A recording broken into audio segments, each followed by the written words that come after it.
এবার হজ মৌসুমে নিরাপত্তা ব্যবস্থা আরো জোরদার করেছে। হজ যাত্রীদের নিরাপত্তা নিশ্চিত করতে মক্কার চারপাশে বসানো হয়েছে মার্কিন তৈরি প্যাট্রিয়ট মিসাইল প্রতিরক্ষা ব্যবস্থা। সৌদি প্রতিরক্ষা মন্ত্রণালয় একটি বিবৃতি ও কিছু ছবি প্রকাশ করেছে।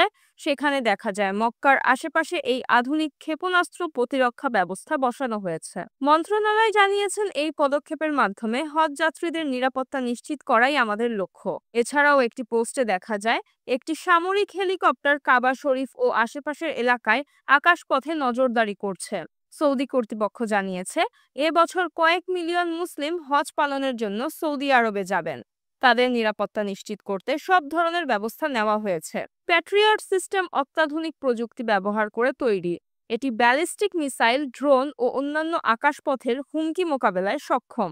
আকাশপথের হেলিকপ্টারের নজরদারিও নিরাপত্তা ব্যবস্থার অংশ। হজ চলাকালীন যেন কোনো ধরনের নিরাপত্তা ঝুঁকি না থাকে তা নিশ্চিত করতেই এই পদক্ষেপ নেওয়া হয়েছে। সৌদি কর্মকর্তারা বলেন, হজ যাত্রীদের নিরাপত্তা আমাদের প্রধান অগ্রাধিকার। তাদের সুরক্ষার জন্য সম্ভাব্য সব ধরনের ব্যবস্থাই আমরা গ্রহণ করেছি।